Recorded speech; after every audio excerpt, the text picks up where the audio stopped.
It's Reverend Will. Welcome to this week's midweek devotion. We're glad you've joined us. I want to share with you a quote from Howard Thurman, a 20th century Black theologian's book, Jesus and the Disinherited. He wrote a stirring passage about the nature of Jesus. He said, Jesus rejected hatred because he saw that hatred meant death to the mind, death to the spirit, and death to communion with his Father. He, that is Jesus, affirmed life, and hatred was the great denial. There's a passage from the book of Matthew that we read this past week where Jesus looked at a crowd and he saw people and he had compassion on them because they were troubled and helpless, like sheep without a shepherd. They were troubled and helpless, like sheep without a shepherd. That's how Jesus saw the crowds that followed him, the crowds that sought him out, that wanted more of him.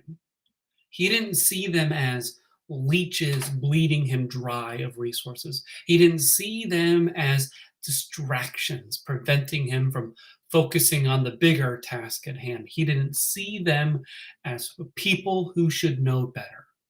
He viewed them with compassion, all of them. The ones who wanted to argue with him, the ones who only wanted him to fix their current problems, the one who thought he would put them into power, the ones who saw him as a threat, the ones who wanted to use him or get rid of him. Which means all of them. If Jesus were like us, hatred would have entered the foreground. There isn't a single person I know who doesn't resent someone trying to use them or trying to sideline them, get rid of them. It just doesn't feel good to be used or to be cut off. But that doesn't matter to Jesus. He sees beyond the presenting problems to the root one. The people need to know about and experience the joy of new life in the kingdom of heaven. So he teaches and heals. But he also knows that a lack of knowledge and illness aren't the real issues. It's that the people are troubled and helpless. That's the underlying problem. And that's why Jesus has a gut reaction of compassion toward them. When you're troubled and helpless, you act out, either seeking solace in the form of temporary solutions or thrashing out against anything that might change the status quo and make things worse. Jesus knows this and knows the solution isn't more cutoffs, telling offs, or throwing outs, but love. Hatred ends in death, as Thurman puts it. But Jesus' love, though it looks like it ends at his death, takes on new meaning because of the resurrection.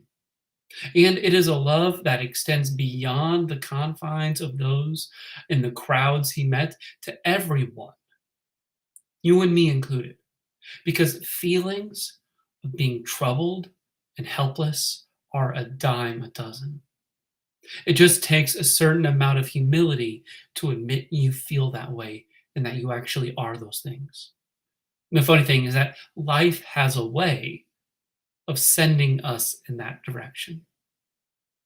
The good news is that Jesus is right there, waiting to welcome you into his hands, calloused by all the care he's already shown to people like you and me, people who are troubled and helpless, because he does not hate them.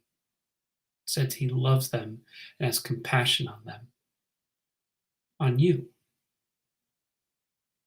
Thanks for joining me for this week's midweek devotion. I hope you heard a word of grace. If you liked what you heard, please comment, let us know, and like and share it with someone who you think needs to hear this good news. As always, you can join us for worship at 10:30 on Sunday mornings, but if not, our benediction is the same as always. God be with you.